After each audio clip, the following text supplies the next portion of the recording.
Coming up on the SBS On the Money podcast, our special CEO series continues with Stephen Marks from Guzman Y Gomez. The market bracing for a speech from Jerome Powell, and is the US headed toward financial repression? All of that and more next.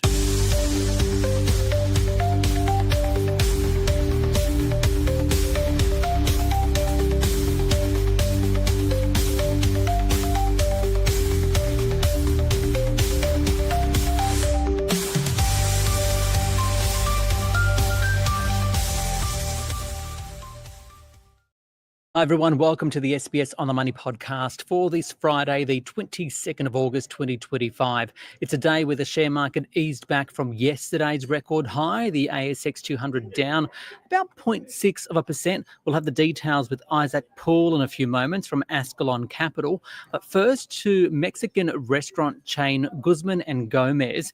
Its shares tumbled 17.5% today, and that's despite a full year profit of $14.5 million in its very first year as a publicly listed company, and on record $1 billion worth of sales. It even declared a maiden dividend of 12.6 cents per share. Now, what investors didn't like was its Australian sales for the first 7 weeks of this financial year at 3.7%, which is considered soft. So to talk about that and more about the industry, I spoke with Guzman Y Gomez co-CEO Stephen Marks. Stephen, $1 billion worth of sales, a maiden dividend. Has the first year as a listed company lived up to your expectations? Yeah, I mean, it was fun. I was talking to the team, and they know this. For our first 17 years, if you basically added all those sales together, our cumulative sales, we did $1 billion, and last year alone we did $1 billion.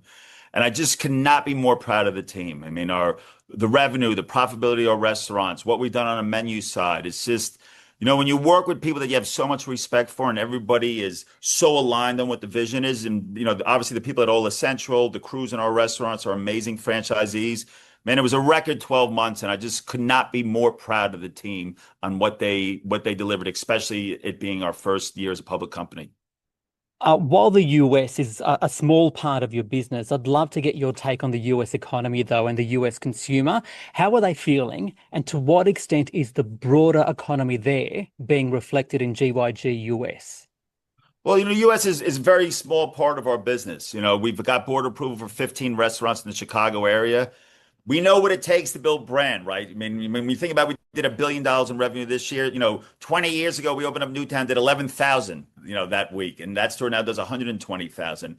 So for us, excluding obviously the macro environment, we believe that nobody has the food that GYG has on offer in the US. And sometimes people are shocked to hear that, but it's really true. We know the landscape very well, but most importantly is the hospitality we give in our restaurants, the experience you get at GYG, right? When you look at typical fast food, fast casual places, the crew, there's no love. What I'm really proud about the 8 restaurants we have in the Chicago area is that revenue's growing, comps are growing, but we got the culture right now. And everything about GYG is culture, right?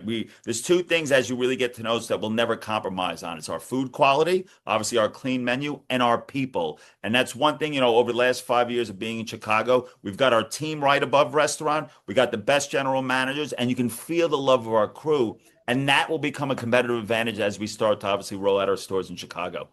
What about that economic environment, though, and the US consumer? Well, people want value, right? I mean, the same thing here in Australia, and that's our whole thing. What GYG's been able to figure out is value. And to us, value is the quality of our food at obviously the speed that we can give it to our guests. When I think about Australia, and it's very similar to the US. I mean, the US has, the demographics are a little wider, but the demographic that we hit is very similar to Australia. In Australia, when I look at, people passing along price to their guests, like last year, GYG took a 1% price increase, the lowest out of any industry. So, when people are talking about the first 7 weeks, like every week's important to GYG, but we look at things on a year-long, obviously plan, 5 years, generational plan. Over the last 6 years here in Australia, we've averaged 15% comps. During those 6 years, every year, are you going to be able to beat comp? And we do. So that's why, this first 7 weeks, I've seen out of the last 6 years, 15% of the weeks over the last 7 years have been, under 5% comp. So I know what we have ahead of us. We're confident we're going to grow sales, and we're confident we're going to grow, obviously, comp sales here in Australia. And I think when you think about the micro macro environment, it's the same in Australia as it in the U.S. People need to eat, right? And for us, reinventing fast food is the key. That you should have high quality food at great value, and obviously at traditional fast food speed. People need to eat. Those input costs, food, they're still rising though. And as you mentioned, you haven't necessarily passed on those cost of goods sold onto menu prices. But is that something that's likely to continue, or are you seeing pressures there? No, I think, man, that's a great question. Last year, there was some cost of goods pressure, right? And we made a long-term decision, as we do. We did when we were private, we'll do when we were public. What's best for our guests? The great thing, obviously GYG operates with a fresh food supply chain, is that we knew that obviously the pressure was going to come off. So we just basically sort of ate it. We didn't want to pass it on to our guests. And we truly believe in the long run, those are the right decisions, right? Giving value to our guests. And that's where we saw great comp growth, obviously, for FY25. And we expect to see, obviously, comp growth improve throughout this year as well. How do you expect the Australian consumer to travel along?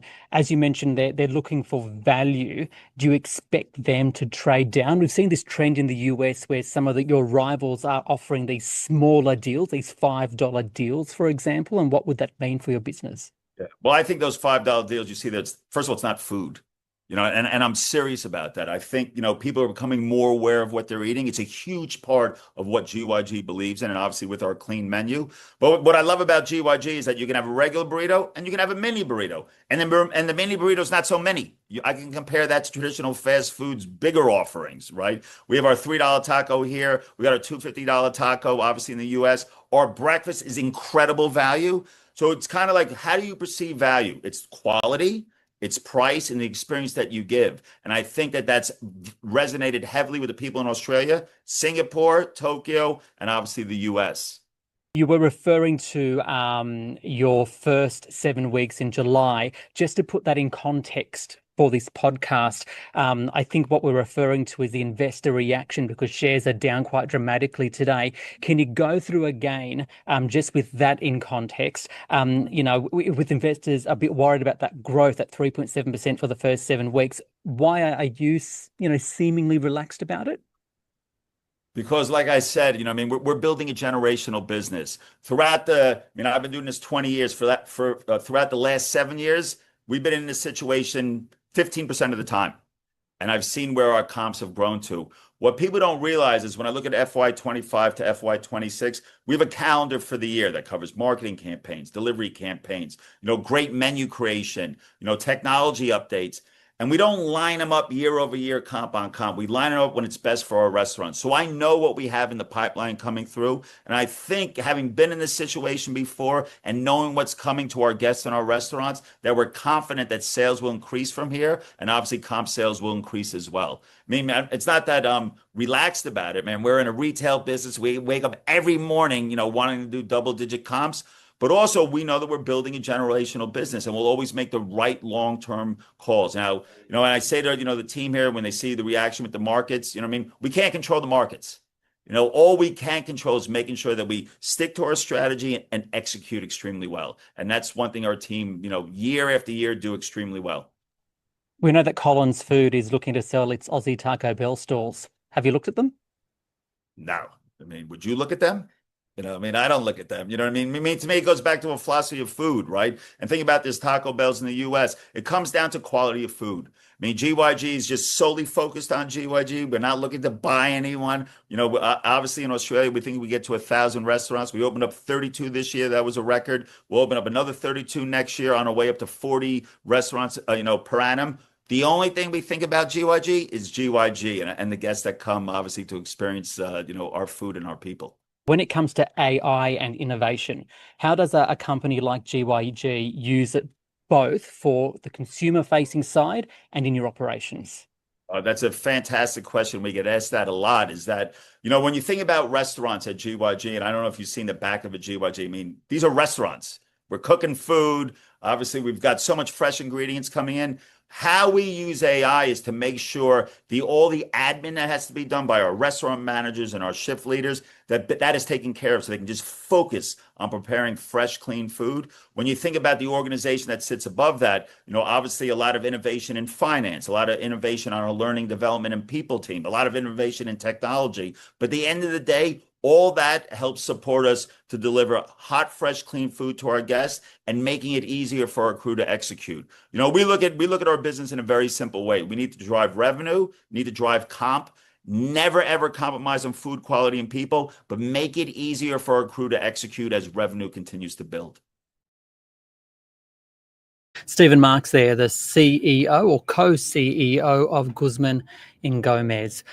Let's take a closer look at the Australian share market now, which fell today. The S&P ASX 200 down by 0.57%, 8,967, coming off those record highs it achieved yesterday. But for the week, the index is up about 0.33%. Today, though, consumer staples, healthcare and property stocks led the declines. There were some gains, predominantly from energy and IT stocks. If we take a look at the best and worst performers today, the best performer was Zip, up by 20.2%, followed by Codan Limited. It gained 8%.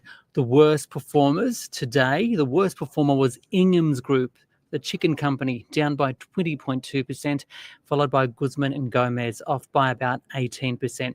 So for more on the day's market action, I spoke with Isaac Poole. He's the Chief Investment Officer at Ascalon Capital. I think this week you've seen the Aussie market just grind higher, which has been at odds with what you've seen in the US, where there's been a lot more weakness, particularly in that tech sector, which has been driving so much of the returns. So I think here in Australia, you're just seeing some caution going into the weekend, particularly ahead of Fed Chair Jay Powell's speech in Jackson Hole. But overall, I think this is a market that's taking a breather. There's no real change in sentiment out there. It's still quite strong. That speech from the Fed chair later tonight, just how important will it be for markets? And is there expected to be commentary about a rate cut? It's so important. This week, it's all been about this Jackson Hole speech. Will Fed Chair Jay Powell talk about a rate cut? Will he give a green light to a market that is really moved to price in a full rate cut at the next September meeting?